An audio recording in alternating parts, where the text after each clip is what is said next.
President Aquino wants government's disaster response operations in areas devastated by Typhoon Pablo intensified further. At the same time, Malacañang is appealing to the public to extend assistance to the typhoon victims. Rocky Ignacio reports. A week after the devastation brought by Super Typhoon Pablo, President Aquino's eyes are still on the rescue, relief, and rehabilitation operations in the affected areas, particularly in Davao Oriental and Compostela Valley. Presidential spokesperson Edwin Lacerda said the President orders intensification of the government's disaster response operations to find and rescue all missing persons during the onslaught of Typhoon Pablo. Secretary Lacerda admits the chief executive was not able to watch the Pacquiao-Marquez bout because he's focused on the progress of relief assistance in the hardest-hit municipalities in Mindanao. 2 Philippine Coast Guard vessels have been deployed to conduct search and rescue as well as relief operations in the province of Davao Oriental.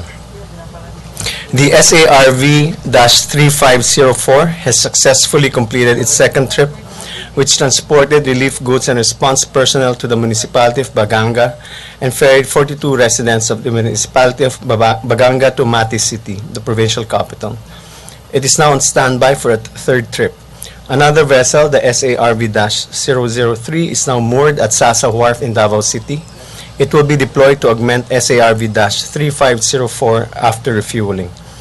Meanwhile, 3 patrol boats of the Bureau of Fisheries and Aquatic Resources manned by PCG personnel, have been organized as a task force for the search and rescue of fishermen at sea.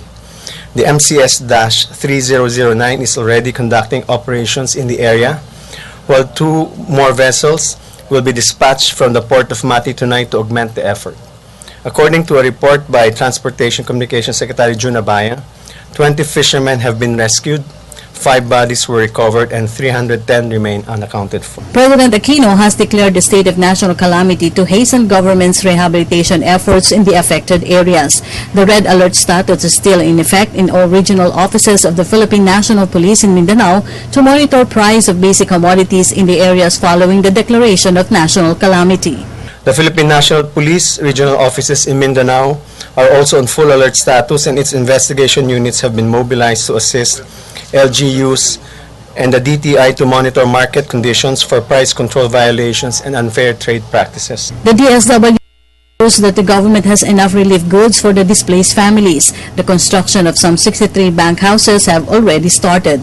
Secretary Lacerda said each bank house will provide shelter for 10 families as rehabilitation efforts begin in the hardest-hit municipalities.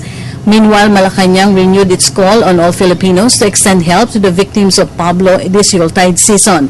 Secretary Lacerda confirms Christmas party of the Office of the President, Presidential Communications and Operations Office, Presidential Development and Strategic Office, NDRRMC, and other government agencies had been cancelled. I think yung siguro mas subdued ang celebration ng Hindi po natin maalis na lalo na ilan sa atin may darating mula sa ibang bansa magpapasko rito, magse-celebrate ng Kapaskuhan.